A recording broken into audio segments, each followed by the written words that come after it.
Our family was thrilled about the train trip. It was our first time taking a long journey by rail, and the idea of spending the night in a cabin while the train sped through the countryside felt magical. My husband, our 14-year-old son, Lucas, and I boarded in the early evening, ready for the adventure. The cabin was cozy, and the gentle swaying of the train quickly brought a sense of calm.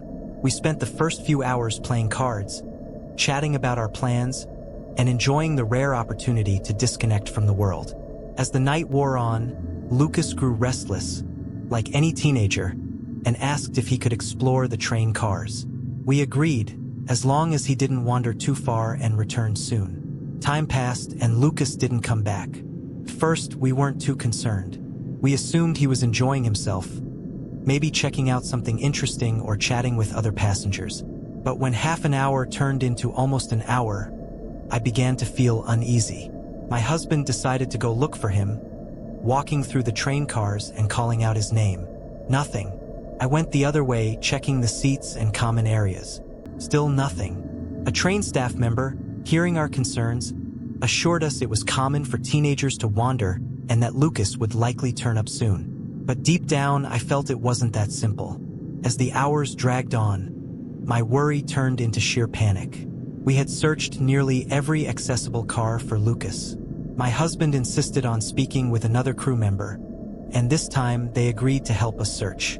A staff member began making announcements over the intercom about a missing teenager, but as the minutes ticked by, there was no response. My heart sank with every corner turned, every door opened, and every passenger's concerned shake of the head confirming that no one had seen Lucas. Finally, one of the staff returned with a tense expression. There's an area of the train that's usually locked. A storage compartment in the front car, he said hesitantly. Together, we rushed there. When they unlocked the door, my world stopped. Lucas was inside, curled up on the floor, his face pale and tears streaming down his cheeks. I ran to him, and he clung to me as though escaping a nightmare. Physically, he was unharmed, but he was visibly shaken. Once we managed to calm him down, he told us what had happened, and every word sent chills through me. Between sobs, Lucas explained that a man, dressed in what appeared to be a train staff uniform, had approached him in the corridor. The man claimed he needed help checking something important in a storage area. He was convincing, saying it was a safety issue and that he needed someone quick and agile to assist. He seemed so confident, like he really worked on the train, Lucas said, his voice trembling. But as soon as he entered the compartment, the man closed the door and locked it from the outside, telling Lucas he'd be back shortly.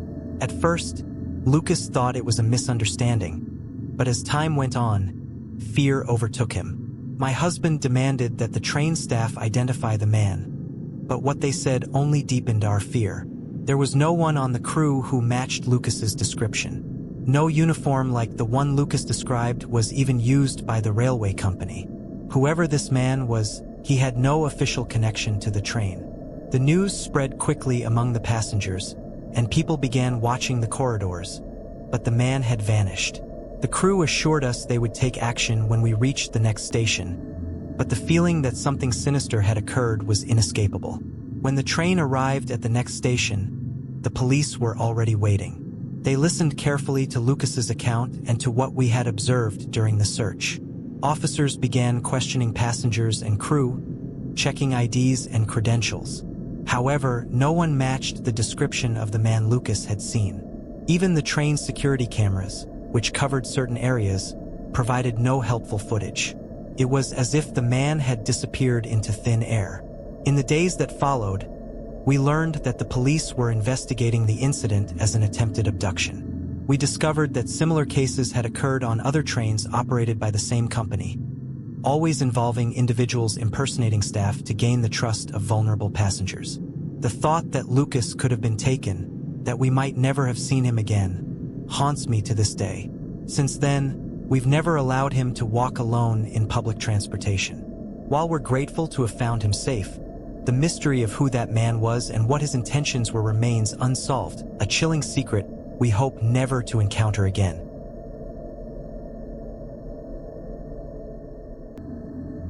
The idea of camping with my friends seemed like the perfect way to wrap up the summer. We chose a national park famous for its trails and breathtaking views and spent days planning what we would do. Once we arrived, we set up our tents near a small lake and started exploring the surrounding area. It was during one of these hikes that I met Ethan. He seemed a few years older than me, maybe 17 or 18, and I was impressed by how much he knew about the park. Ethan navigated the trails with an almost unsettling confidence, pointing out shortcuts and viewpoints that weren't on the maps. My friends didn't pay him much attention, but I was intrigued. We talked a lot and he seemed friendly, at least at first. It was during a longer conversation, as we sat on a rock overlooking the valley, that Ethan started telling stories that made me uncomfortable. He talked about how it was fun to mess with other campers, hiding backpacks, moving trail markers, even stealing small items. At first, I thought he was joking, but the serious way he described these things unsettled me. Ethan even mentioned something that sounded more recent. Last night, some guy was looking for something he'd lost. I think he'll be looking for a while, he said, with a grin that felt more cruel than playful. That was the moment I started to question who this new friend of mine really was. After that conversation, I began noticing small details I had overlooked before. Ethan would show up in the most unlikely places, always seeming to know exactly where we were. During a hike the next day, he suggested we leave the main trail to explore a path that, according to him, was way more interesting. My friends declined, preferring to stick to the marked route, but I hesitated and ended up going with him. The trail did lead to an incredible view, but along the way, I noticed something strange. Ethan stopped several times to fiddle with bushes and spots where other campers had likely passed. When I asked what he was doing, he shrugged. "Just making sure they won't have an easy trail back," he said casually, as if it were some harmless joke. Later, back at the campsite, a fellow camper came over to us, visibly upset. He asked if anyone had seen his flashlight or smaller backpack, saying both had gone missing during the day. My friends denied seeing anything, but I stayed silent, my stomach twisting. I didn't want to believe it, but the description of the missing items sounded eerily similar to what Ethan had mentioned earlier. I started piecing things together, and a deep sense of guilt crept over me. Somehow, by following Ethan on those trails, I felt like I had unknowingly helped him distract others while he did whatever he was doing. But before I could fully process it, things took a darker turn. That night, while everyone was asleep, I woke up to the sound of footsteps outside my tent. I assumed it was one of my friends heading to the bathroom, but the steps were slow, almost deliberate, circling around. My heart began to race. I lifted my head and peeked through the small opening in the tent, but I couldn't see much beyond the shadows cast by the dying campfire. Then I heard a whisper that made my blood run cold. "I thought you were on my side." The voice was Ethan's. I held my breath, pretending to be asleep. I heard a few more steps, then silence. When I finally worked up the courage to unzip the tent and look outside, there was no one there. I spent the rest of the night wide awake, every rustle of the wind making me jump. The next morning, I told my friends about Ethan, his stories, and my suspicions. But when we returned to the spot where we usually found him, he was gone. His footprints seemed to lead deeper into the park, onto a trail that wasn't on the map. As much as I wanted to forget the whole thing, I couldn't shake the feeling that the story wasn't over. Despite the fear, my friends insisted we stick to our plans and continue exploring the park. We tried to act normal, but my mind kept replaying the events of the previous night and Ethan's chilling whisper. Later that afternoon, while hiking a trail, we stumbled upon something strange. Scattered on the ground was a small pile of items: a flashlight, a water bottle, and a wallet, all belonging to the camper who had reported missing things. It looked as if someone had intentionally left them there, like trophies. It confirmed that Ethan wasn't just playing around. He was engaging in something far more sinister and manipulative. We decided to head back to camp immediately, but when we arrived, I knew something was wrong. My backpack had been unzipped, and its contents rummaged through. Among my belongings, I found a note written in handwriting I didn't recognize. "You should have kept my secret." It was clear that Ethan was now targeting me. Without wasting time, we reported everything to the park rangers. They took our story seriously and began searching for Ethan, but they never found him. That night, we were moved to a more secure area of the park, and we finished our trip feeling a mix of relief and paranoia. To this day, I don't know what Ethan's true intentions were. He vanished without a trace, but the memories of that trip still haunt me. Whenever I go camping now, I constantly look over my shoulder, wondering if he's out there, ready to turn another trip into a dangerous game.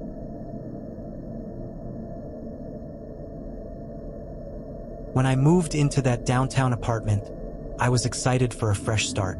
The building was old, full of historical details and charm. I loved the high ceilings, the large windows, and even the slightly creaky hardwood floors. It was the kind of place that made you feel like you were part of a larger story. The first few days were peaceful as I settled in, but it didn't take long for strange things to start happening. Objects I was sure I had left in one spot appeared somewhere else. A coffee mug I left on the kitchen counter would somehow end up on the living room table. The bedroom curtains, which I distinctly remembered leaving open, would suddenly be closed. At first, I chalked it up to distraction. Moving can be chaotic. But then the noises started. It began with faint creaks in the middle of the night, which I attributed to the old flooring or the building's pipes.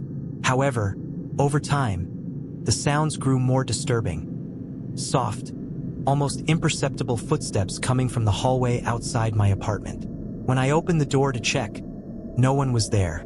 I figured it might be a neighbor coming home late, but the frequency of the noises increased.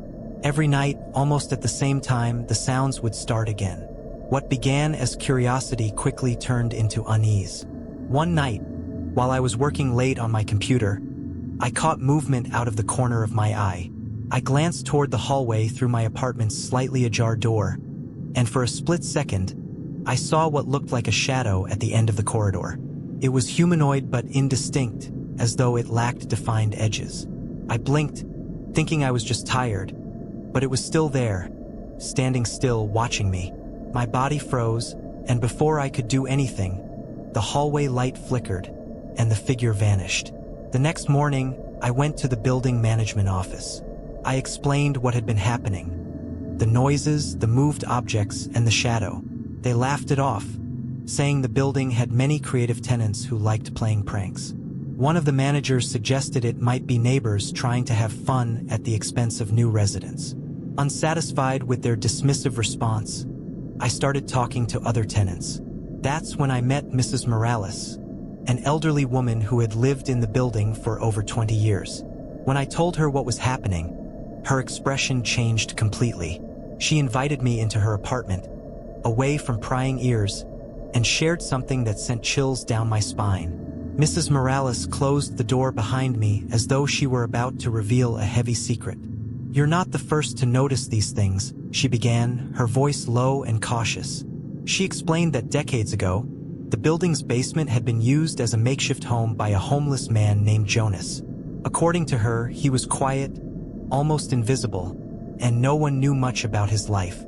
When new management took over the building, Jonas was forced to leave. "He didn't take it well," she said.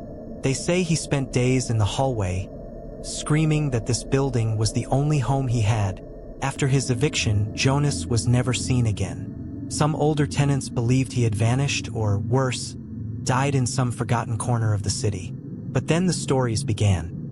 The sound of footsteps in the basement, shadows moving on the stairs, and, most unsettling of all, objects mysteriously shifting in apartments near the ground floor. Building management always dismissed the reports as jokes or coincidences, but the older residents were convinced Jonas had never truly left. "They like to pretend this is just an ordinary building," Mrs. Morales said. "But I know something here isn't right." I left Mrs. Morales's apartment with a heavy sense of unease I couldn't shake.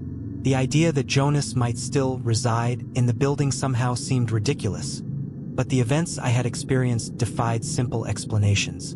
That night, I decided to investigate the basement. It wasn't hard to find the access. A heavy metal door stood at the end of a dimly lit hallway. Grabbing my flashlight, I descended the creaky stairs, each step echoing as if someone were following me. The basement was cold and damp, filled with old boxes, rusty pipes, and a strange, musty odor. As I walked, I felt a shift in the air pressure, as though the space itself was watching me. When I reached the farthest corner, my heart raced at what I found. A small, filthy mattress propped against the wall, covered in dusty blankets that hadn't been touched in years. Nearby were empty cans of food and a pair of shoes so worn they barely held their shape. My blood ran cold when I noticed footprints in the dust. Fresh footprints. As I stared at the footprints, a chill ran up my spine. The silence in the basement was absolute, but it felt heavy, as though I wasn't truly alone. Moving cautiously, I followed the tracks to a darker corner where the floor was slightly damp. That's when I heard it. A low, almost imperceptible sound, like someone breathing. My flashlight shook as I pointed it toward the corner, but there was nothing there, or at least nothing I could see. I decided I had seen enough. I rushed up the stairs, the weight of something unseen pressing behind me. Back in my apartment, I locked the door and tried to calm myself, but the sensation of being watched lingered. The night passed slowly and uneasily, with faint noises drifting in from the hallway. The next morning, I returned to the management office and insisted they check the basement. They did, accompanied by a security guard, but they reported finding nothing. Frustrated, I shared my experience with Mrs. Morales. She listened intently and said something that stayed with me. "Jonas just wants to be remembered. You found him. He found you." Since then, the noises and shadows have lessened but never fully disappeared.